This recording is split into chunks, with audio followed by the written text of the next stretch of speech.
If you're a golfer who is struggling with using your hips properly in the golf swing, then this video is for you.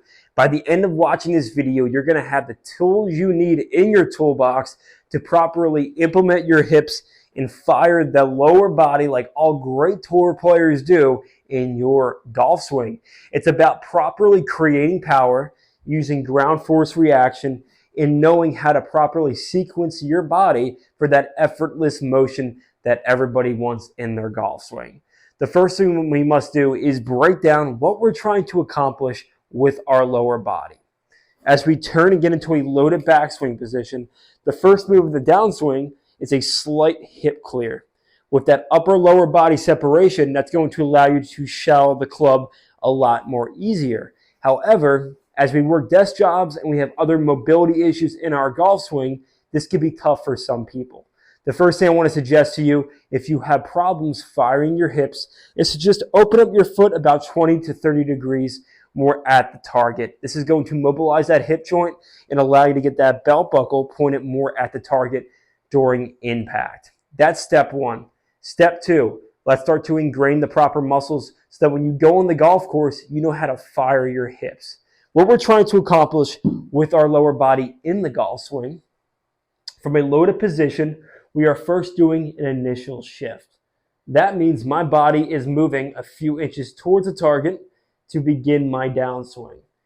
After that, we begin to have a little bit more rotation where the hips begin to turn open, and then as we completely turn through, we begin to extend upwards. So it's shift, begin to rotate, while we begin to extend through the impact zone. We have three of those things going on within half a second during our downswing.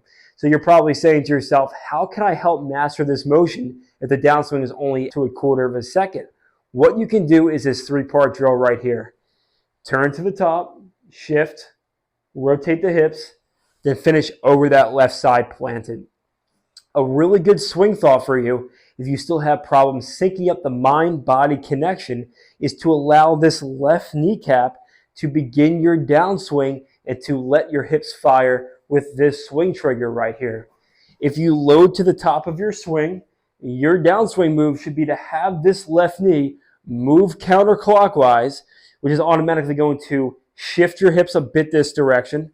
It's going to turn your belt buckle out of the way, and it's going to allow you to plant that weight on the left side. From this direction, we turn load it. Left knee goes out of the way, so I'm shifting my weight this direction. As this knee begins to turn that direction, my hips are now turning towards the target, and then I can finish balance over my left side. If you look at any elite ball striker, they're going from a centered stationary position and following posted up over the left side, upper body slightly back, with the arms extended in this direction. But the belt buckle must be pointed at the target. We don't want a golf swing where the hips stall and then we fall back and fire here. We are trying to almost feel like we're shaking hands with the flag and extending through impact. So it's very, very important that we begin to develop the feels to properly clear the hips during the downswing. Do this three-step process and I can guarantee your hips are going to be working way better in your golf swing. If I helped your golf game in any way in this video, I ask you to press the like and subscribe to my channel as I post on a daily basis. Thank you for watching, and I'll see you next time.